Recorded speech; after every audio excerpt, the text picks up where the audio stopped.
حکومت ہے, اب تو وہاں پہ کسی اور معاملات بہتر ہو گئے, حالات بہتر ہو گئے. آج ہی ان کے وزیر اعظم نے تیاری کر لی ہے کہ جو لوگ آئیں گے ہم ان کو سیٹل کریں گے, تو جانا چاہیے اس کے اندر.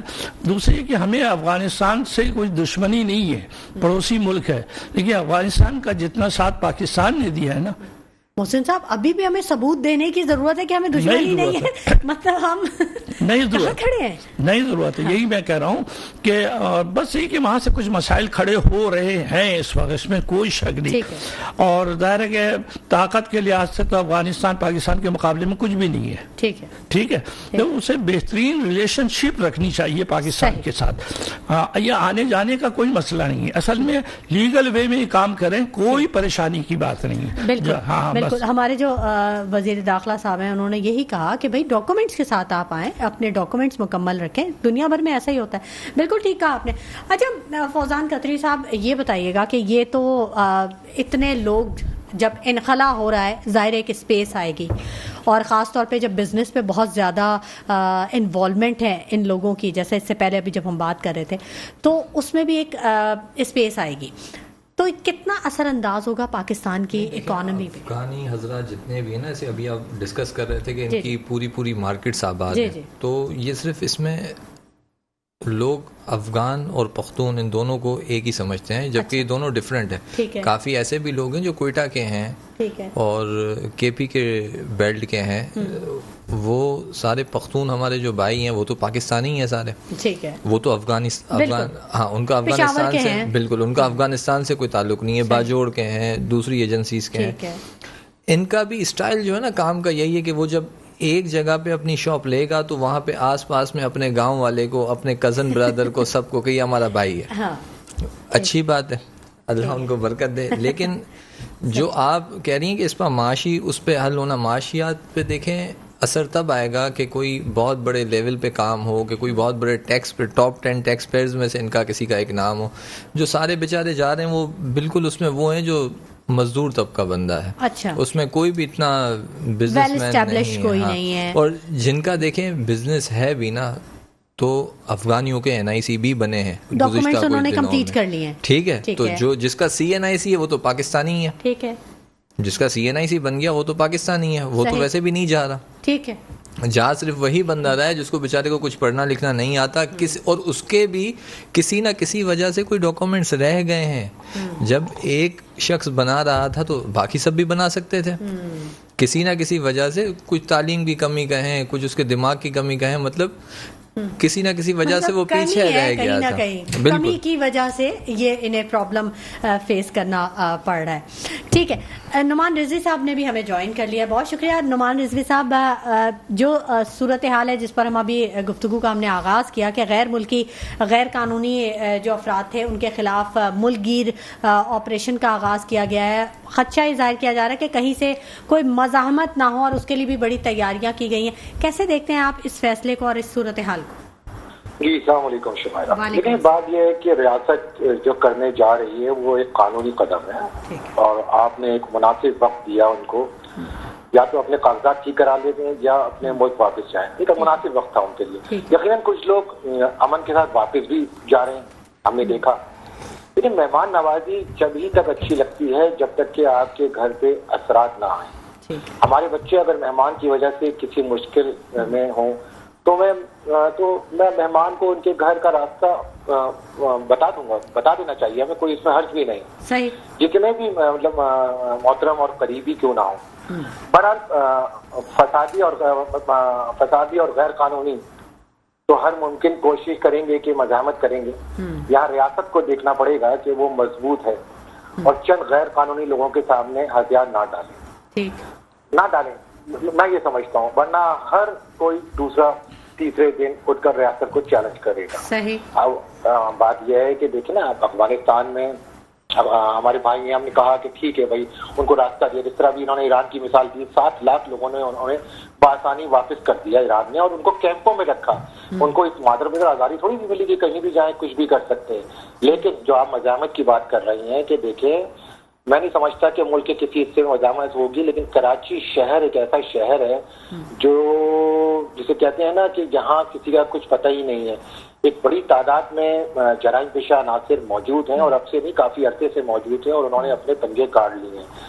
اللہ نہ کرے لیکن مجھے ایسا لگتا ہے کہ کراچی میں ان کو مزاحمت کا سامنا کرنا پڑے گا اور ریاست کو چاہیے کہ بآسانی اور جتنا ممکن ہو سکے ان کو جسے کہتے ہیں نا احتراماً قانوناً اور پیار و محبت سے, کیونکہ کراچی ویسے ہی ایک شہر ایسا شہر ہے کہ جس میں لا تعداد پرابلمس ہے. ٹھیک ہے نعمان رضوی صاحب, یہ جرائم جو تھے وہ ان میں بہت زیادہ انوالومنٹ ہو گئی تھی, یہ بھی ایک بڑی وجہ ہے ان کو واپس بھیجنے کی؟ نہیں دیکھیں بات یہ نہیں ہے, بات یہ کہ دیکھیں اب آپ کوئی کہتا ہے ہم سے کہ بات یہ کہ فیصلہ بہت دیر میں کیا آپ نے ان کو واپس بھیجنے کا نا. دیکھیں بات یہ ہے کہ واپس بھیجنا چاہیے تھا, مطلب کسی بھی صورت میں مطلب آپ ایک نے مخصوص ایک حد تک مہمان نوازی کی اور ایک حد تک واپس کر دیتے, لیکن بات یہ کہ جرائم میں انوالو ہیں اور یہ بات تو اندر ریکارڈ ہے کہ یہ جرائم میں انوالو ہیں, مطلب خطرناک قسم کے جرائم میں انوالو ہیں, بم بلاسٹنگ میں انوالو ہیں. اس شہر میں امن و امان کا ایک بہت بڑا ایشو ہے, یہ معاشی ہب ہے. اس معاشی ہب میں ہم نے ایسے لوگوں کو پناہ دے دی جن کا کچھ ہمیں پتہ ہی نہیں آتا, پتہ معلوم نہیں, اور پھر ان کو آزادی بھی اس انداز میں دے دی گئی کہ وہ جو چاہے کرے. آج آپ دیکھیں کہ آپ کیا کوئی بھی واقعہ ہوتا ہے اس شہر میں, اس ملک میں, یہ اتنی بڑی پاور ہے کہ آپ کے لیے ایک منٹ میں چیلنج بن جاتے ہیں اور سڑکوں پر آ جاتے ہیں اور بلاک کر دیتے ہیں اور طوفان بدتمیزی کر دیتے ہیں اور آپ ان کے آگے بے بس ہوتے ہیں. ہم نے تو اس وقت بھی دیکھا نعمان صاحب جب پاکستان نے افغانستان کو ہرایا تو جو افغان بستی میں جو صورتحال ہوئی تھی, سوراب گوٹ پہ جو صورتحال ہوئی, اس کی نیوز چلی تھی, فوٹیجز چلی تھی. میں آپ سے یہی عرض کر رہا ہوں یہ تو مطلب آپ کے لیے کھلا چیلنج ہے ریاست کے لیے. اچھا پھر یہ نہ تو آپ کی پولیس سے ڈر رہے ہیں, نہ ہی کسی قانون نافذ کرنے والے اداروں کو سے ان کو کوئی خوف ہے. یہ بالکل ہی مادر پدر آزاد ہیں. دیکھیں سوچنا اور سمجھنا چاہیے, جدید ترین ہتھیار ان کے پاس موجود ہیں اور سوچنے اور سمجھنے کی بات یہ ہے کہ یہ ہتھیار ان کے پاس آئے کیسے. بات یہ ہے کہ یہاں تو بن نہیں رہے, یہاں تو کوئی فیکٹری ہے نہیں, تو ہمیں بھی سوچنا چاہیے, اپنی صفوں کو بھی درست کرنا چاہیے اور معاملات کو بہتر انداز میں پایہ تکمیل تک پہنچانا چاہیے. یہ ایک اتنا آسان عمل ہے نہیں جتنا ہمیں دکھ رہا ہے. بلا وجہ کہ ان کے چاہنے والے بھی ابھی آ جائیں گے میدان میں اور وہ ایک تماشا سیاسی کھیل بھی نہ چاہیں گے. ٹھیک ہے. اچھا محسن کاظمی صاحب, بالکل صحیح بات کہی نعمان رضوی صاحب نے کہ ہم نے بہت زیادہ ٹائم لے لیا. ٹھیک ہے, مہمان ایک دن مہمان, 2 دن مہمان, تیسرے دن بلائے جان ہو جاتا ہے, مطلب یہ ایک محاورہ ہے. تو ٹائم بہت زیادہ دیتی ہے اور ہمارے کچھ اپنے اداروں کی طرف ہماری طرف سے بھی کچھ ایسی غلطیاں تھیں جس نے ہمیں اتنا بڑا نقصان دیا. اچھا دیکھیں, ان کا آنے کا زمانہ ضیاء الحق صاحب کا ہے. ضیاء الحق صاحب کی تقریریں اٹھا کے دیکھ لیں, یہ بھائی ہے, فلاں ہے, فلاں. امریکہ اور پاکستان ایک ساتھ تھا, اس وقت جنگیں لڑ رہے تھے. تو یہ ٹائم بینگ اگر ان کو سپورٹ کیا تھا تو میری سمجھ میں آتا ہے کہ آپ مہاجروں کو 1 سال 1.5 سال کے لیے رکھ لیں, سمجھ میں آتا ہے, دنیا میں ایسے ہی ہوتا ہے. لیکن اگر آپ نے ان کو اتنے عرصہ دے دیا, اتنا طویل عرصہ کہ 3-4 جنریشن ان کی ماشاءاللہ. لیکن دیکھیں نا محسن صاحب, اگر ضیاء الحق صاحب نے اگر کوئی غلطی کی, بالفرض انہوں نے اگر کسی کو فری ہینڈ دے دیا, تو ان کے بعد تو ایک عرصہ 50 سال کا عرصہ گزر گیا. کسی کو بھی یہ سمجھ نہیں تھی, اتنی گورنمنٹس آئیں, کسی نے بھی اس پہ اسٹیپ فارورڈ نہیں کیا. دیکھیں اس کا مطلب ہے سب ان کے ساتھ. دیکھیں ایوب خان ہوں یا ضیاء الحق صاحب ہوں یا مشرف صاحب ہوں, یہ پاور والے لوگ تھے, یاد رکھیے. ان کے پاس بڑا اختیار تھا. یہ چاہتے تو کالا باغ ڈیم بھی بنا دیتے. جو سویلین ہمارے آئے ہیں بھٹو کے بعد جو ہیں, ذوالفقار علی بھٹو کے بعد یا بینظیر کے بعد جو ہیں, ان میں اتنا دم خم نہیں, نہ اس پہ توجہ دیتے ہیں. یہ اپنا ٹائم پاس کرتے ہیں, 3-4 سال 5 سال گزاریں گے اور آپ دیکھ لیجیے کہ اب کیسی بولیاں آ رہی ہیں سمجھ میں. پاور اور پیسہ بس, پاور اور پیسہ بس. مطلب ملک سے اس معاملے میں تھنک ٹینک نہیں ہے آپ کیا کسی جماعت کے اندر. اتنی بڑی بڑی پولیٹیکل پارٹیاں ہیں اور بلین سے کوئی تھنک ٹینک نہیں ہے جو ان کو ایڈوائز کرے. تو آپ کو 2 چیزوں پہ ابھی بھی توجہ دینی ہے. ایک آپ نے داخلہ پالیسی, ایک خارجہ پالیسی. آپ کی داخلہ پالیسی اچھی ہوگی تو خارجہ بھی اچھی ہوگی, اور خارجہ اچھی ہوگی تو داخلہ مضبوط ہوگی. یہ دونوں ایک دوسرے کی بہن بھائی ہیں. اس پر توجہ آپ دیں اور اس میں کوئی رعایت نہیں ہونی چاہیے. اداروں کو چاہیے یہ نہ دیکھیں کہ کون اس میں افیکٹڈ ہو رہا ہے, آپ سیدھی طرح اسٹرانگ طریقے سے.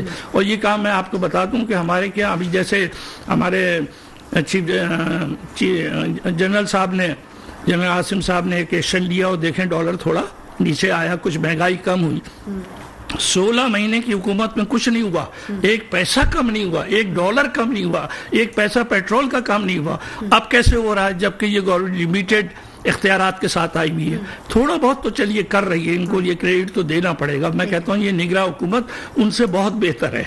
لیکن اب بات یہ کہ 16 مہینے سے 16 مہینے والوں سے بہت بہتر ہے. میں انہی کی بات کر رہا ہوں, انہی کی بات. اب ان کا مسئلہ یہ کہ یہ جو بھی اس وقت ذمہ دار ہیں انتہائی آنیسٹی کے ساتھ عوام کے فیصلے کا احترام کریں, شفاف الیکشن کرائیں, آزادانہ الیکشن کرائیں. جو بھی حکومت آتی ہے اس کو فل پاور دیں تاکہ وہ اپنے ملک کے حالات کو بہتر کریں. ٹھیک ہے, یہ بات تو آپ نے بالکل صحیح کہی. اچھا فوزان صاحب, یہ جو 16 مہینوں کی جو حکومت تھی اور اس کے بعد کا جو اب جو کمپیریزن محسن کاظمی صاحب نے کہا کہ اس سے کم از کم یہ نگراں حکومت بہتر ہے, معاشی حساب سے بھی معاشی اشاریے ہیں بہتری کی طرف؟ کچھ معاشی اشاریہ دیکھیں, کیونکہ آپ تو ماہر معاشیات ہیں نا, اس لیے میں بار بار آپ سے وہ اکانومی کے بارے میں پوچھوں تاکہ فیکٹس اینڈ فگر سامنے آ سکیں. بالکل میں اسی حوالے سے آپ سے ڈسکس کر رہا ہوں. پچھلے دنوں جو حالات تھے نا, حالانکہ جب پی ڈی ایم کے آنے سے پہلے انفلیشن ریٹ بالکل اوکے جا رہا تھا, شرح سود مناسب تھا, اتنا نہیں تھا جتنا اس وقت شرح سود بڑا ہوا ہے. آپ وہ پی ٹی آئی کے دور کی بات کر رہے ہیں, وہیں سے آئیں گے تو صحیح پتا. اس کے بعد پھر پی ڈی ایم آنے لگی. جب سیاسی استحکام نہیں رہتا نا, کون ہے کون نہیں ہے نہیں پتا ہوتا, تو انویسٹمنٹ مارکیٹ سے غائب ہو جاتی ہے. اچھا, آپ تو کیونکہ بڑی گہری نظر رکھتے ہیں اکانومی پہ, پی ٹی آئی کی جو گورنمنٹ تھی اس وقت جی ڈی پی کتنا تھا؟ 6 پوائنٹ سم تھنگ تھا کچھ. بالکل, جی ڈی پی اس وقت بہتر تھا. اچھا, پھر اس کے بعد جب یہ 16 مہینے کی حکومت ان کی آئی ہے تو اس میں جی ڈی پی ریٹ کافی کم ہو گیا تھا, پلس شرح سود بھی بڑھا دی تھی, اور مہنگائی جتنی بڑھی ہے وہ تو سب کے سامنے ہے. اور جو خزانہ تھا وہ کتنا تھا؟ خزانے میں پیسہ تھا کچھ یا خالی؟ خزانے میں دیکھیں کافی, کیونکہ پی ڈی ایم تو یہ کہتی ہے کہ خزانہ خالی تھا. 16.2 بلین ڈالر آپ کے خزانے میں تھے, اور آج آپ کے پاس 4.5 بلین ہے, وہ بھی دوسروں کے, یعنی وہ بھی دوسروں کے. اور اس وقت کرنٹ جو صورتحال ہے, آج یا کل میں کوئی آئی ایم ایف کا وفد, اس کی کوئی اپڈیٹ ابھی تک میرے پاس نہیں آئی ہے, لیکن یکم یا سیکنڈ کو آنا تھا اس نے. اگر وہ اس وقت دیتا, اس وقت بھی جو صورتحال ہے بالکل نارمل اسموتھ نہیں ہے. نہیں, اس وقت بھی جو ہماری صورتحال ہے کہ ڈالر نیچے آ رہا ہے, پیٹرول کچھ نیچے آیا ہے.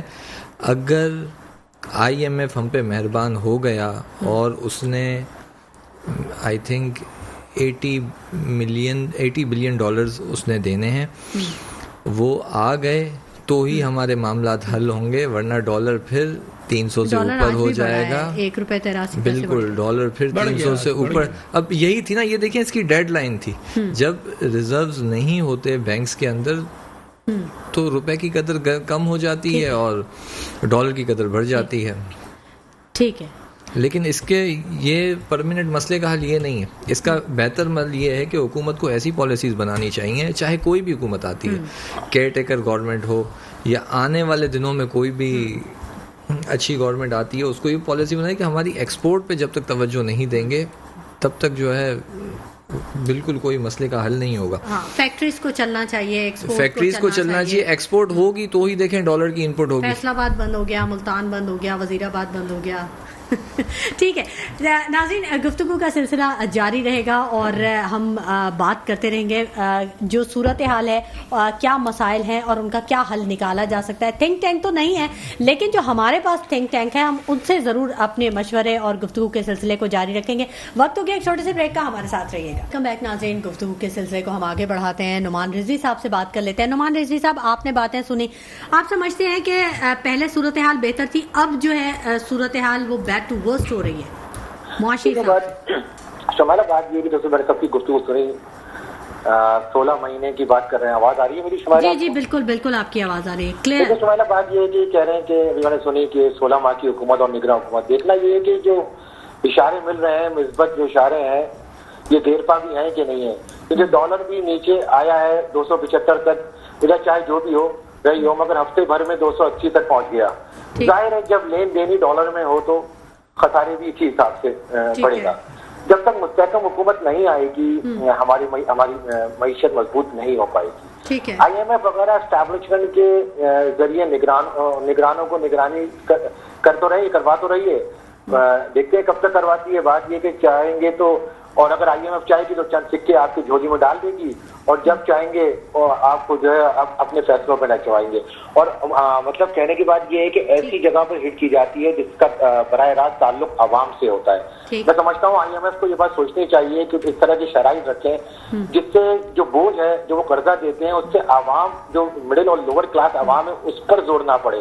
بے شک قرضے دیں وہ, لیکن اپنے قرضوں کے ساتھ یہ شرائط بھی رکھیں کہ بیسک چیزیں جو نیڈ ہے قوم کی, عوام کی ملک کے اندر, اس پہ اثر انداز نہ ہو. نعمان صاحب وہ تو کہتے ہیں کہ بھائی آپ امیروں پہ بوجھ ڈالیں, غریبوں پہ نہ بوجھ ڈالیں.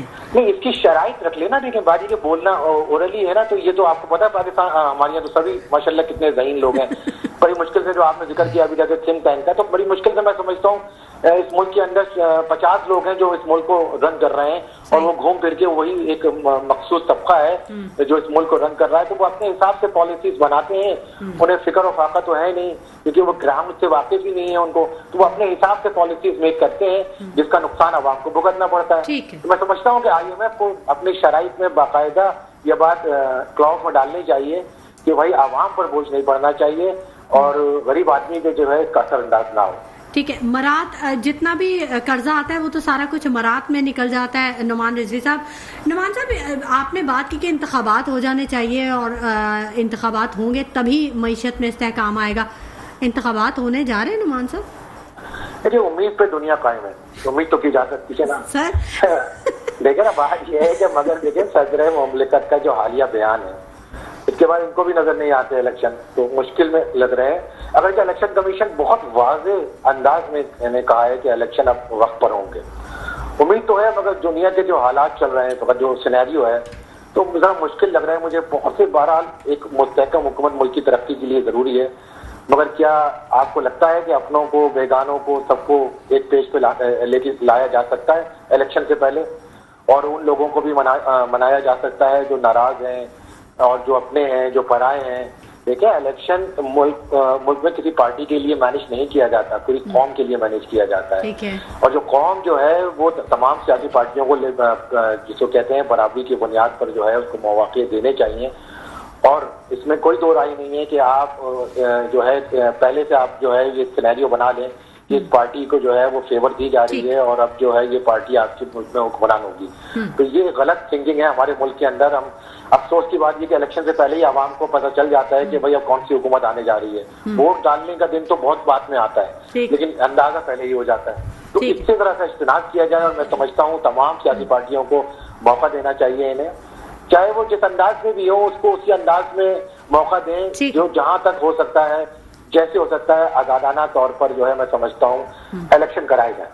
ٹھیک ہے, آزادانہ طور پر الیکشن کروائے جائیں. محسن کاظمی صاحب, ہر پارٹی کے منشور میں یہ بات لکھی ہوتی ہے, پہلا شاید پوائنٹ یہی ہوتا ہے کہ پارٹی جو ہے وہ ملک کو قوم کے مفاد میں کام کرے گی, آئین کا احترام کرے گی اور سب کچھ. کیا ان پارٹیوں میں کسی پارٹی میں آپ دیکھتے ہیں کہ وہ اپنے منشور پہ عمل پیرا ہے؟ منشور عمل پیرا تو بہت دور کی بات ہے, ابھی تک کسی نے اپنے منشور کا ذکر بھی نہیں کیا.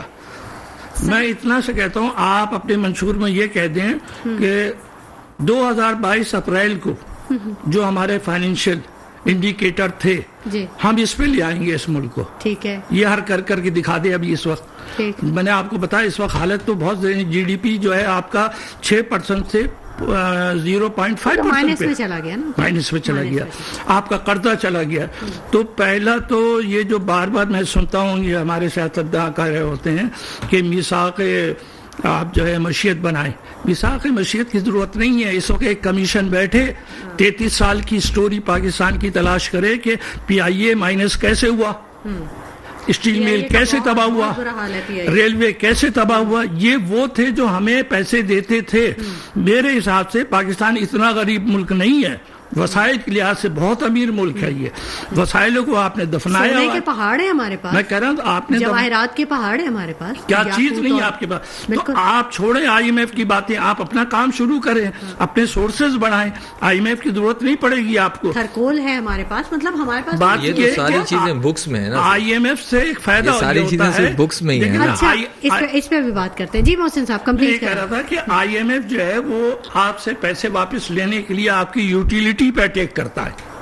آپ کوئی معاہدہ ان سے کیجئے. سر 60 روپے پر یونٹ بجلی کا بل چل رہا ہے. وہ تو ہو گیا. اب گیس کا کہاں پہنچ رہا ہے؟ گیس کا آپ دیکھیں, آپ بتائیے غریب کم سے کم 1300 آئے گا. آج مجھے کسی غریب بیوہ نے فون کیا مجھے معمار سے, وہ بتا رہی تھی کہ جو ان کا بل آیا ہے, جھوپڑی میں رہتی ہیں, 12,000 کرایہ, آپ بتائیے بل کیا آیا, اے سی کے اتنے اور یو پی ایس کے اتنے, فلاں کے اتنے, وہ سر پکڑ کے پریشان بیٹھی ہوئی ہے. تو یہ تو حال ہو رہا ہے اس ملک کے اندر.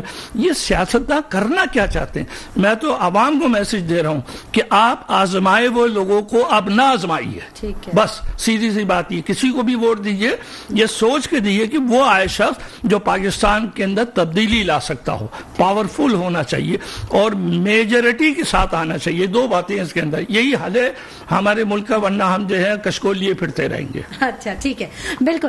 اچھا فوزان صاحب, جو بات آپ نے درمیان میں کہی تھی کہ یہ سب بکس میں ہیں, یہ ریکوڈیک, ٹتھان, یہ سب بکس میں ہے, تھرکولز, یہ سب بکس میں ہے, یہ ایگزسٹ نہیں کر رہا کہیں پہ؟ دیکھیں بالکل ایگزسٹ تو کر رہا ہے, لیکن ہم اس کو یوٹیلائز نہیں کر رہے ہیں نا, یوٹیلائز نہیں کر رہے, عوام کو اس میں کوئی بھی بینیفٹ نہیں ہو رہا. اب جیسے کہ ابھی ہمارے دونوں دوستوں نے کہا, کاظمی صاحب نے بھی اور رضوی صاحب نے بھی, کہ غریب پہ ہی بوجھ پڑتا ہے. ٹھیک ہے, کسی نہ کسی طرح گھوم پھر کے آئی ایم ایف کہتا ہے کہ امیروں پہ بوجھ ڈالو. آئی ایم ایف ایسا کچھ حقیقتاً نہیں کہتا. آئی ایم ایف کہتا ہے ہمارے جو ڈیپریسیشن ہے اس کو آپ ہمیں کہیں سے پورا کر کے دو. ٹھیک ہے, اب ڈیپریسیشن وہ کبھی ہمیں بلوں کی شکل میں ہم دیتے ہیں, کبھی گیس کی بلوں کی شکل میں دیتے ہیں, کبھی ہم کسی اور ٹیکسز کی بلوں کی شکل میں دیتے ہیں, کبھی ہم بینک کی ٹرانزیکشن پہ دیتے ہیں. اس کو حکومت کا پھر جہاں پہ دل ہوتا ہے وہاں پہ وہ اپنے حساب سے اس کو فٹ کر دیتی ہے, کیونکہ آئی ایم ایف کا پریشر اسپیسیفک کسی کی کچن پہ نہیں ہوتا, نہ کسی ایک انڈسٹری پہ ہوتا ہے. وہ کہتی ہے ہمارے ڈیپریسیشن جو ہے وہ آپ پورے کر کے دو, کیونکہ آئی ایم ایف جب تک دیکھتی نہیں ہے کہ آپ اس لائق ہو یا ان چیزوں کو آپ صحیح یوٹیلائز کر رہے ہو, وہ آپ کو قسطوں میں پیسے ادا کرتے ہیں. جتنا اس نے لون اپروو کیا, جتنا بھی ہے وہ 10 بلین, پھر 10 بلین, تب جا کے وہ 8 سے 10 ایک ساتھ میں دیتے ہیں. اس کی وہ اپڈیٹ لیتے ہیں کہ یہ آپ نے کہاں پہ یوٹیلائز کیا, ریٹرن اس طرح کرو گے, آپ کی انسٹالمنٹ یہ آنا باقی ہے. وہ سارا چیک اینڈ بیلنس کر کے کرتے ہیں. جب ہمارا ڈیپریسیشن وہیں پہ رہے گا, G D P rate minus پہ آ چکا ہے, تو ڈیفینیٹلی ہمارا قرضہ بھی بڑا ہے. شرح سود جو اتنا بڑھا دیا ہے اس کا امپیکٹ ہمارے قرضے پر بھی ہے. 22% چل رہا ہے. ٹھیک ہے. ہاں, اور اب تو سننے میں تو یہ آ رہا ہے, وومرز ہیں, اس کا حقیقت سے کوئی تعلق ہے یا نہیں ہے, لیکن وومرز جو ہیں وہ 24-25% کی ہیں. اچھا 35% پہ جانا ہے, نہیں 24-25 کا سنا ہے, 35 کا تو نہیں سنا. بڑھایا نہیں, ابھی بڑھا رہے تھے. ٹھیک ہے. اچھا نعمان رضوی صاحب, نواز لیگ کا بیان بڑا آ گیا. انہوں نے کہا کہ جی پیپلز پارٹی اور پی ٹی آئی اگر یہ دونوں مل جاتے ہیں, ان میں اتحاد ہو جاتا ہے, تو ہمیں کوئی فرق نہیں پڑنے والا. آپ دیکھتے ہیں کہ نون لیگ کو کوئی فرق نہیں پڑے گا اگر پیپلز پارٹی اور پی ٹی آئی مل جاتے ہیں تو؟ لیکن میاں صاحب کا جو استقبال ہے نا, تو وہ تو اندازہ ہو گیا نا, سب کو اندازہ ہو گیا. جو استقبال اور جلسے سے اندازہ تو کیا جا سکتا ہے نا جی کہ وہ جو غیبی طاقتیں ہیں کس کے ساتھ ہیں جی. تو ان کی پریشانی بنتی نہیں ہے. وہ کہتے ہیں کہ صحیح ہے تم بھی مل کے دیکھ لو, کیونکہ وہ بڑے اچھے, بڑے بہتر انداز میں انگلینڈ سے واپس آئے اور بڑے مضبوط معاہدوں کے ساتھ آئے. اسٹرانگ پوزیشن پہ ہے. اسٹرانگ پوزیشن میں سنا ہے ایسے بھی, مطلب یہ کہ وہ لوگ دنیا میں کہتے ہیں نا کہ ہوتے ہیں لوگ دنیا میں, سنا ہے ایسے بھی ہوتے ہیں لوگ دنیا میں کہ جن سے ملیے تو تنہائی ختم ہو جاتی ہے. تو ہماری اسٹیبلشمنٹ ایسی ہے جس کے ساتھ ہو وہ تنہا کیسے رہ سکتا ہے. تو اب تنہائی تو ہے نہیں میرے صاحب کے لیے. وہ کہہ رہے ہیں کچھ جو چاہے آپ بولیں, ان کو کوئی فکر نہیں پڑتی. وہ بہت مضبوط انداز میں آئے, ان کی باڈی لینگویج اور آپ نے دیکھ لیے ان کے ساتھ جو اداروں کے تیور ہیں وہ کتنے بہترین انداز میں چینج ہو گئے ہیں, اور وہ جیسا چاہ رہے ہیں, جادو کی چھڑی ایسا لگتا ہے کہ ان کے پاس ہے, جہاں چاہتے ہیں وہ جو گھماتے ہیں اور جیسا چاہتے ہیں ویسا ہو جاتا ہے.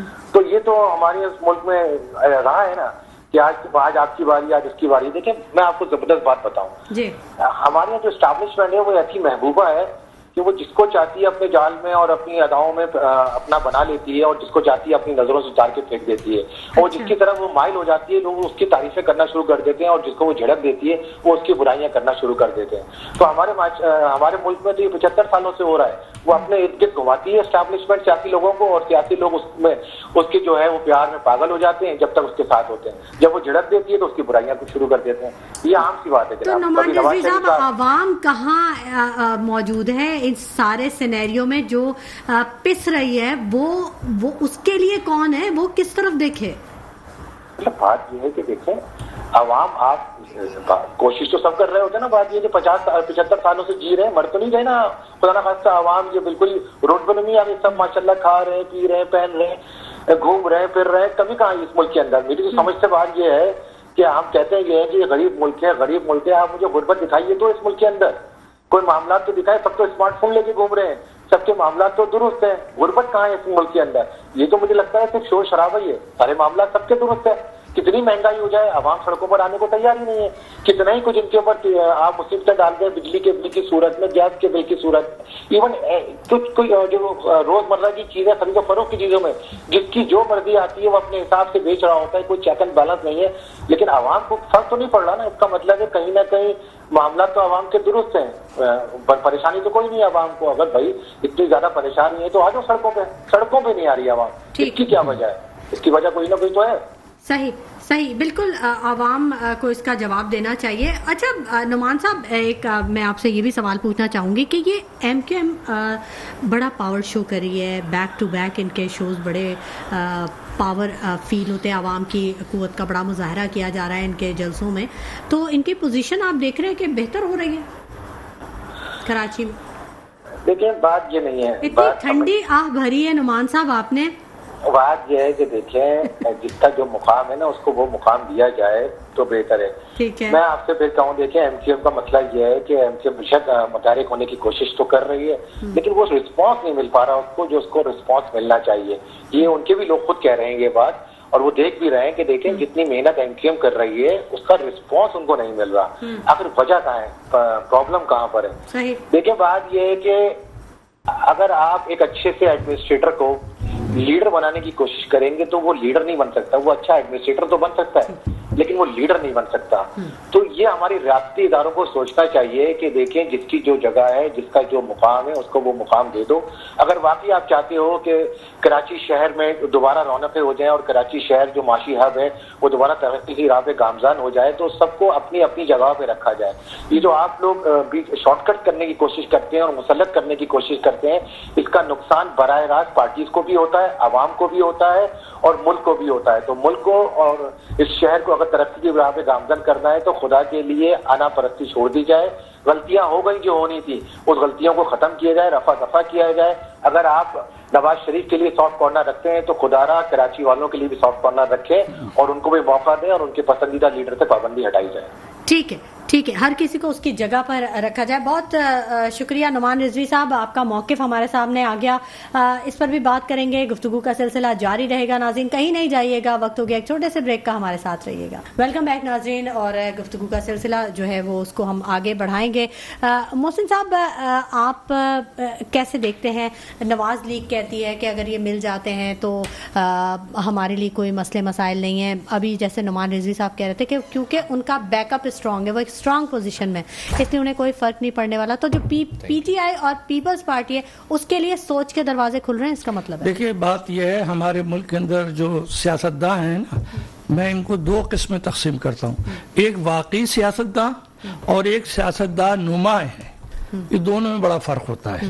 عام آدمی یہ پہچان نہیں پاتا کہ واقعی سیاستداں ہے یا سیاستداں نما بنا ہوا. اسی طرح عالم ہوتا ہے, ایک عالم ہوتے حقیقی ہوتا ہے اور ایک عالم نما ہوتا ہے. اب یہ جو لوگ حقیقی سیاستداں ہوتے ہیں وہ ڈرتے ہیں عوام سے, کیونکہ انہیں پتا ہے کہ ان کے پاس پاور ہے, یہ ووٹ دیں گے تو ہم اسمبلی میں جائیں گے. اور جو حقیقی سیاستدان نہیں ہوتے انہیں عوام سے ڈرنے کی کوئی ضرورت نہیں ہے. انہیں نے ایک نیا ٹریک بنا لیا ہے, نیا راستہ بنایا, وہ ہم اپنی آنکھوں سے دیکھ رہے ہیں, آپ بھی دیکھ رہی ہیں, عوام بھی دیکھ رہی ہے.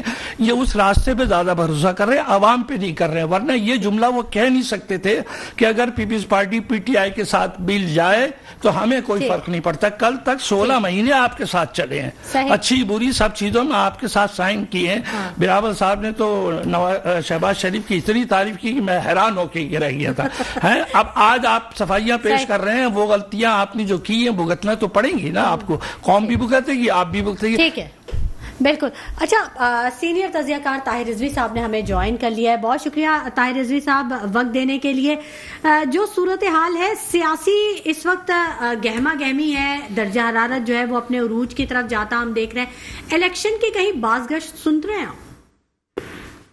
دیکھیں جی, مجھے تو کوئی حالات ایسے الیکشن کے نظر نہیں آ رہے ہیں. ابھی بیچ میں ایک ہوا چلی تھی کہ جو سپریم کورٹ میں الیکشن کمیشن کوئی ڈیٹ وغیرہ دے رہا ہے، بڑی تیزی کے ساتھ وہ خبر آئی اور بڑی تیزی کے ساتھ وہ ڈیزالو ہو گئی. تو بظاہر تو کوئی مجھے ایسے الیکشن کے آثار نظر نہیں آ رہے ہیں.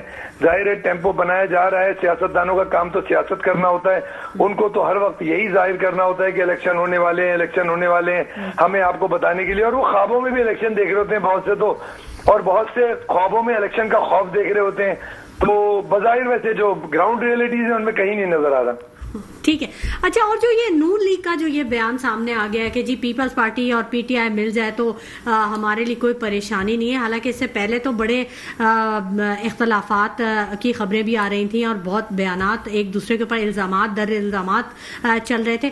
تو اب ایسا کیا ہو گیا کہ نون لیگ اتنی اسٹرانگ پوزیشن پہ آ گئی؟ دیکھیں جی، نون لیگ اور پیپلز پارٹی کوئی تقریباً 15 18 20 سال یا 40 سال سے بھی 35 سال سے کر رہی ہے سیاست. اور میرا اپنا خیال یہ ہے کہ ان کو تو مطلب وہ ایک پتہ نہیں کون تھا، وہ کہتا تھا کہ جی فلانا آدمی یہ بات کہے تو میں اس کو ہمیشہ الٹا سمجھوں گا. تو یہ لوگ تو ان کی کوئی بات سچی نہیں ہوتی. انہوں نے تو ایک دوسرے کے گریبان پھاڑنے کو بھی کہا تھا. انہوں نے یہ بھی کہا تھا کہ ہم اس کو گھسیٹیں گے، اس نے کہا تھا اس کو گھسیٹیں گے. اور سب سے پہلے پیپلز پارٹی کے خلاف جو نیب کی انکوائریاں شروع ہوئی تھی، کیسز بنے تھے، وہ اس زمانے میں گرے تھے. اس کے بعد جناب بے نظیر کی تصویریں پھینکی گئیں. اس کے بعد ان کا کچھ نہیں پتا، ان کے قبلہ و کعبہ کا کچھ نہیں پتا. یہ کیا پتا نواز لیگ نے کہا ہو کہ بھائی ایسا کرو، ہمیں اب نورا گشتی کرنی چاہیے کیونکہ عوام کو بیوقوف بنانا ہے. عوام تو کہے گی بھائی تم دونوں ملے ہوئے تھے. تو عوام کو بیوقوف بنانے کے لیے انہوں نے نورا گشتی کر رہے ہیں. اندر سے سب ایک ہوں اور اندر سے ایک ہوں گے. میں نہیں سمجھتا کہ کوئی پیپلز پارٹی اگر پی ٹی آئی کی طرف کوئی جھکاؤ ظاہر کر رہی ہے تو اس نے نواز لیگ سے مشورہ نہیں کیا ہوگا. اس نے مشورہ کیا ہوگا اور اس کے مشورے پہ اس نے کہا ہوگا کہ یار تم ادھر جا کے مل جاؤ، تھوڑا سا ان کو بھی ٹرک کی بتی کے پیچھے گھماؤ، عوام کو دکھانا بھی تو ہے کچھ. کیونکہ ان کو پتا ہے کہ عوام کی سمپیتی جو ہے پی ٹی آئی کے ساتھ ہے. اگر پیپلز پارٹی پی ٹی آئی کی طرف تھوڑا جھکاؤ کرے گی تو پیپلز پارٹی کو تھوڑا سا فائدہ پہنچے گا اس کا. اچھا، جب پیپلز پارٹی جب پیپلز پارٹی کی طرف جھکاؤ دکھائے گی یا وہ دکھائے گی کہ میں انٹرسٹڈ ہوں ان میں یا میں کچھ اس کے ساتھ مل کے کوآپریشن کرنا چاہتی ہوں، تو اس صورت میں کیا ہوگا کہ عوام جو ہے وہ پی ٹی آئی سے تھوڑا پزل ہوگی کہ یہ تو پیپلز پارٹی کو جو ہے یہ کہتے تھے وہ کہتے تھے اور یہ جناب اس کے ساتھ مل رہے ہیں. تو اس وقت اصل میں نواز لیگ اور پیپلز پارٹی مل کے اتنا مطلب گیمنگ کر رہے ہیں اور کرتے رہے. یہ چلے میں بھی آئی ایم رانگ، میں اس دفعہ یہ گیمنگ نہ کر رہے ہوں، لیکن انہوں نے اتنی گیمنگ کی ہے کہ میں مثال دوں گا. وہ جو ایک بندہ پہاڑی پہ کھڑے ہو کے گاؤں والوں کو کہتا تھا شیر آیا، تو ایک وقت آیا تھا کہ مطلب گاؤں نے یقین ہی نہیں کیا تھا کہ شیر آئے گا. تو ان کی بات وہی ہے، یہ پہاڑی پہ کھڑے ہو کے آواز لگائیں نا کہ شیر آیا، کوئی یقین نہیں کرے گا چاہے شیر آگے پھاڑ جائے. ان کا جو ماضی دیکھیں وہ یہ ہے، مطلب ان کے ماضی کو جو میں ہو سکتا ہے لوگ مجھ سے اختلاف کریں، لیکن میں نے جو دیکھا ہے وہ یہی دیکھا ہے. یہ مل کے کھیلتے ہیں. انہوں نے پہلے وہ چارٹرڈ آف ڈیموکریسی کیا، اس کے بعد پھر انہوں نے لڑے. پھر انہوں نے 18ویں ترمیم کیا تھی؟ 18ویں ترمیم یہ تھی کہ جناب مل کے انہوں نے طے کیا کہ جی ہم اپوزیشن لیڈر رکھیں گے، خود مل کے چیئرمین نیب دونوں، یعنی اپوزیشن لیڈر اور یہ جو پارٹیوں کی گورنمنٹ میں وہ کرے گی. تو انہوں نے اپنی باریاں تو لگائی ہوئی تھی کہ ایک دفعہ تم ہو گے یار، ایک دفعہ ہم ہوں گے، ہمارے مقابلے میں کون آئے گا. اتفاق کی بات ہے، قدرت خدا کی ہوئی کہ بیچ میں سے پیپلز پارٹی نکل آئی. اس وقت جب انہوں نے چارٹر آف ڈیموکریسی کیا تھا اس وقت تو ان کے ذہن میں یہ تھا کہ یار ہمارے مقابلے پہ کون آئے گا، پہلے تم ہوگے پھر میں ہوں گا، تو ہم دونوں اس طرح کھیلتے رہیں گے. اچانک مطلب کہتے ہیں نا ایک پلان بندہ بناتا ہے، ایک پلان اللہ کا ہوتا ہے. اللہ کے پلان نے بیچ میں سے ایک پارٹی نکال دی جس کا نام پی ٹی آئی تھا اور اس نے سارے ان کے پلان کو مطلب ڈاکٹر شاہد سے ادھار لے کے دبردست کر دیا. تو بات یہ کہ مطلب یہ ان کی کسی بات کا میں تو یقین نہیں کروں گا، باقی کوئی اگر کر سکتا ہے تو کرے. ٹھیک ہے، آپ بالکل یقین نہیں کیجیے گا. اور بھی بہت سے ایسے لوگ ہیں جو کہ باتوں پر یقین نہیں کرتے. فوزان صاحب، یہ جو ڈالر کی قیمتیں کم ہو رہی ہیں، گیس کی قیمتوں میں اضافہ ہو رہا ہے، پیٹرول ڈیزل کی قیمت برقرار ہے، یہ کم ہو رہی ہیں قیمتیں، عوام کو اس کا ریلیف نہیں ملتا. کہاں پہ گڑبڑ آتی ہے، کہاں پہ یہ پرابلم آتی ہے کہ عوام جب قیمتیں بڑھتی ہیں تب تو ساری چیزوں کی قیمت بڑھ جاتی ہے، کم ہوتی ہے تو قیمتیں کیوں نہیں کم ہوتی؟ اس میں دیکھیں، شو سے پہلے ہی ہماری کاظمی صاحب سے یہ بات ہو رہی تھی کہ ہر چیز میں جو ہے نا ایک مافیا سرگرم ہے. اچھا، پیٹرول کی ایک اپنی مافیا. اس کی ایگزامپل آپ پیٹرول پمپ سے لے لیں. ٹھیک ہے کہ جب پیٹرول کے ریٹ بڑھ رہے ہوتے ہیں تو کوئی پیٹرول پمپ بند نہیں ہوتا. وہ میرے خیال سے 12 میں 5 کم پہ وہ پیٹرول کے ریٹ بڑھا دیتا ہوگا, لیکن جب پیٹرول کے ریٹ کم ہو رہے ہوتے ہیں تو شام سے ہی سارے پیٹرول پمپس بند ہو جاتے ہیں. وہ کہتے ہیں پیٹرول ہے ہی نہیں. ہاں, وہ بالکل شام سے ہی وہ پیٹرول یا وہ دوسرا ان نہیں کرتے یا اس کو روک دیتے ہیں یا اسٹرائک کی طرف جا رہے ہوتے ہیں, سمجھ میں نہیں آتا. لیکن آپ کو پیٹرول میں پبلک کو بالکل پرابلم ہو رہی ہوتی ہے, کسی کی بائکوں میں پیٹرول نہیں ہے, گاڑیوں میں نہیں ہے, تو وہ بیچارے دھکے دے رہے ہوتے ہیں. تو اب اسی طرح ہر تمام چیزوں میں ایک مافیا ہے. لیکن جہاں تک دیکھیں گیس کا سوال ہے, بجلی کا سوال ہے, اس کا تعلق تو ہمارے حکمرانوں سے ہی ہے. ٹھیک ہے, یہ کوئی پرائیویٹائز کمپنیاں تو ہیں نہیں. ٹھیک ہے, اس کا تعلق آئی ایم ایف سے ہے. جب آئی ایم ایف کا پروگرام اچھا بجے گا, اس کے وہی ڈیپریسیشن کم ہوں گے, تو ہی ان چیزوں میں ریلیف آئے گا. لیکن کے الیکٹرک ان تمام مافیاز میں سے, بزنس مین ایک مافیا الگ, تیل کی مافیا الگ, پیٹرول کی الگ, گیس کی الگ, لیکن سب سے بڑی مافیا جو ہے نا وہ کے الیکٹرک ہے. سب کا باپ ہے وہ. بالکل اس نے سمجھ لو مافیاز میں پی ایچ ڈی کر لی ہے نا, اس کو تو کوئی کچھ کہہ ہی نہیں سکتا. ٹھیک ہے, کوئی کچھ اس کو کر ہی نہیں سکتا. وہ یہ تو شکر ہے کہ ان کے گھروں کے اندر اگر کوئی بیمار ہو جائے نا, یہ تو اللہ کا شکر ادا کریں گے. وہ صرف ابھی یونیفارم کے ہی پیسے لے رہے ہیں. ٹھیک ہے, اپنے گھروں کے بچوں کے پیمپر کے, ٹھیک ہے, گھروں میں کوئی میڈیکل کے, وہ پیسے بھی اگر لینا شروع کر دیں گے ہم کیا کریں گے. کوئی کچھ کہہ سکتا, وہ کسی کے انڈر میں نہیں آ رہے کیا؟ نہیں دیکھیں, اس کے بیچ میں وہ کہاں ہے وفاقی حکومت؟ نہیں, اس میں بوجھو تو جانے. اس کے اندر اگر واقعی میں حکومت یا کوئی ایسا ایک ادارہ بنے جو اس کو بالکل اچھی طرح سیریس طریقے سے ٹٹولے, تو اس میں سے تو بہت کچھ نکلے گا. اس کی جڑیں کہاں کہاں جائیں گی کہ میرے خیال سے سارے اچھے خاصے لوگ اس میں ہل جائیں گے. اچھا, بڑے بڑے نام آ جائیں گے, بڑے بڑے مگرمچھ آ جائیں گے. دیکھیں کوئی تو بات ہے نا جس کی پردہ پوشی ہے. ٹھیک ہے, ہاں, کوئی تو ایسا راز ہے جس کی پردہ پوشی ہے. نقاب پوشوں پہ سے آپ نقاب ہٹانا نہیں چاہ رہے. اچھا نہیں, میں نہیں, یہ تو سسٹم ہی ہمارا نہیں ہٹانا چاہ رہا. آپ ہٹا بھی دی جائے تو کوئی فرق نہیں پڑے گا. یہ آپ کو بتا دوں. طاہر رضوی صاحب, آپ سمجھتے ہیں کہ مافیاز کو کھلی چھوٹ دی گئی ہے؟ جی الحمدللہ, پاکستان میں مافیا کو نہ صرف کھلی چھوٹ دی جاتی ہے بلکہ انہیں پروموٹ کیا جاتا ہے, ان کی آبیاری کی جاتی ہے, ان کو پانی دیا جاتا ہے, ان کو باقاعدہ تناور درخت بنایا جاتا ہے. تو اس سے تو میں ایگری کروں گا کہ ہر جگہ آپ ساری باتیں چھوڑ دیں. آپ کراچی میں احمد جناح روڈ چلے جائیں, وہاں پر ایک مافیا ہے جو کہ گورنمنٹ کی پارکنگ بیچتی ہے. وہ گورنمنٹ کی پارکنگ پہ بیٹھا ہوا ایک پرائیویٹ آدمی, اور وہ 50-100 روپے لوگوں سے لے رہا ہوتا ہے. چھوڑ دے باقی تو جو ڈرگ مافیا ہے, جو گندم مافیا ہے, جو چینی مافیا ہے, وہ تو بہت بڑے ہیں. ان کی تو بات ہی چھوڑ دیں, ان کو تو کوئی کچھ کہہ ہی نہیں سکتا, لوگوں کے پر جلتے ہیں. لیکن میں تو چھوٹی چھوٹی بتا رہا ہوں کہ یہ جو پارکنگ مافیا ہے, یہ جو قبضہ مافیا ہے, آپ کراچی کی بہت ساری روڈوں پہ میں آپ کو لے کے چلوں جہاں پر دونوں سائڈ پر پتھارے اور ٹھیلے ہوتے ہی نہیں. ابھی میں گیا ہوں ایک جگہ, ایک بڑی مشہور جگہ ہے یہاں پر میریٹ روڈ, میں اتفاق سے بہت دنوں بعد وہاں گیا. ایک آدمی نہیں چل پا رہا تھا, اس طرح روڈ کو بالکل گھیر لیا ہے. تو کیا خیال ہے, وہ پتھارے دار ایسے بیٹھ گیا آگے؟ ایسے نہیں بیٹھا, وہاں پر باقاعدہ بھتا جاتا ہے, اس کو, اس کو, کے ایم سی کو, پولیس کو, اور کہاں کہاں بھتے جاتے ہیں. تو یہاں تو ہم تو مافیا پیدا کرنے والا ملک ہے, ہم تو مافیا کو پروموٹ کرتے ہیں. ہمارے یہاں سب مافیا, ہو سکتا ہے میں بھی کہیں مافیا ہوں, تو یہ تو مطلب مافیا ہے, ایگزسٹنگ ہے. مافیا کی کاشت کی جاتی ہے.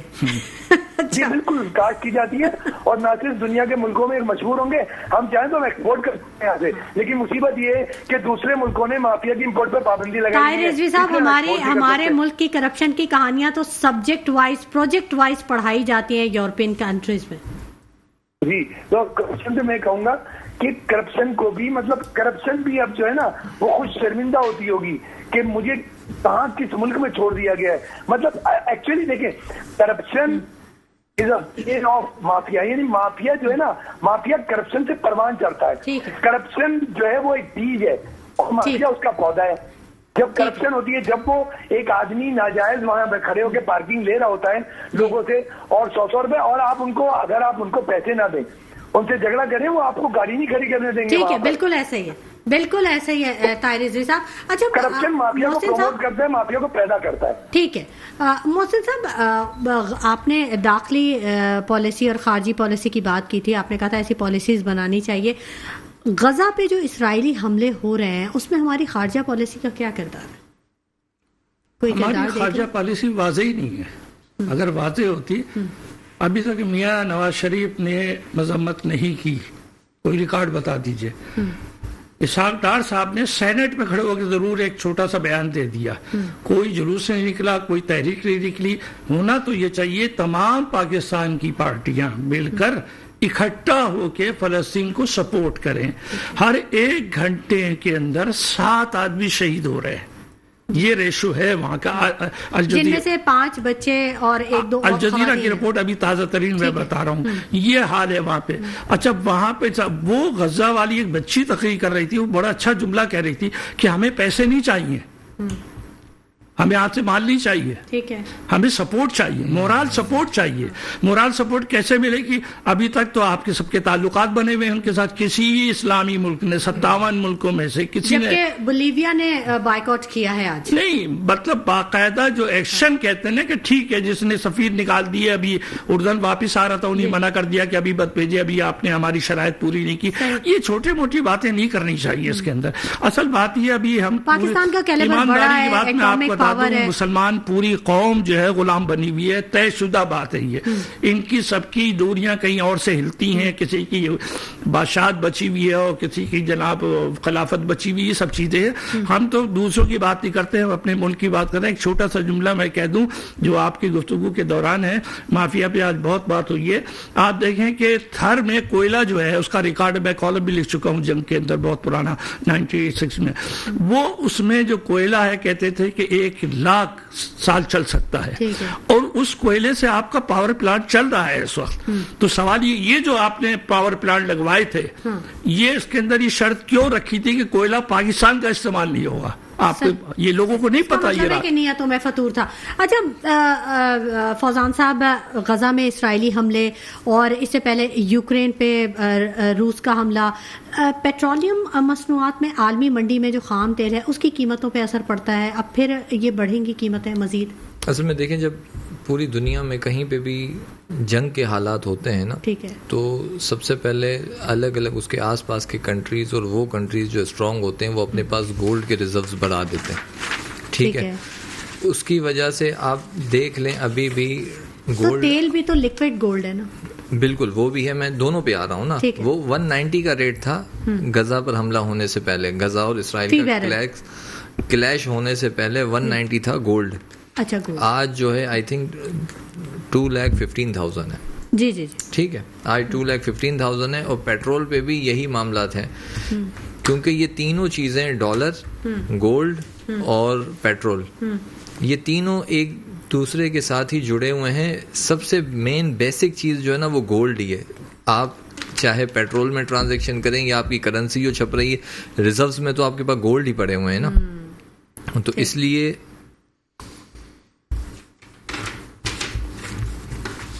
جی 2,11,000 کا ہو گیا آج. ہاں بالکل 2,11 کی ہے. ٹھیک ہے ٹھیک ہے. اچھا طاہر رضوی صاحب، اب کیونکہ وقت بالکل مختصر رہ گیا ہے تو میں آپ سے لاسٹ کمنٹ لینا چاہوں گی. دیکھیں بات یہ کہ جہاں تک تعلق ہے اس کا سونے کی قیمتوں کا یا یہ تو دیکھیں ہمارے ملک کی اکانومی مضبوط ہوگی، ہمیں سونا کچھ بھی نظر نہیں آئے گا، ہمیں پیٹرول کچھ نہیں نظر آئے گا. ہم اپنی اکانومی کو مضبوط کر لیں تو یہ بڑے چھوٹی چھوٹی سی چیزیں ہیں جن کو ہم ہینڈل کر سکتے ہیں. بٹ جہاں اکانومی جا رہی ہے ڈے بائی ڈے وہ ایک ڈاؤن ورڈ، تو وہ اس کو جب تک کنٹرول نہیں کریں گے تو یہ چیزیں تو ہم پہاڑ نظر آئیں گی. دنیا میں یہ سب چیزیں ہو رہی ہیں. ٹھیک ہے، بالکل. جب تک ہماری معاشی جو چیزیں ہیں وہ نہیں بہتر ہوتی تب تک ہمارا جو ملک ہے اس کا نظام بہتر نہیں ہو سکتا. محسن کاظمی صاحب بہت شکریہ آپ کا، فوزان کھتری صاحب آپ کا بہت شکریہ، اور طاہر رضوی صاحب آپ کا بہت شکریہ، نعمان رضوی صاحب بھی ہمارے ساتھ موجود رہے، آپ کا بھی بہت شکریہ. ناظرین، صورتحال وہی ہے کہ الیکشن وقت پر ہوں اور صاف اور شفاف ہوں، تبھی معاشی اشاریے جو ہیں وہ مثبت ہو سکتے ہیں اور استحکام آ سکتا ہے، ملک میں بہتری کی امید کی جا سکتی ہے. اسی کے ساتھ شمائلہ نواز کو اجازت دیجیے. اپنا بہت خیال رکھیے گا. اللہ نے کے بعد.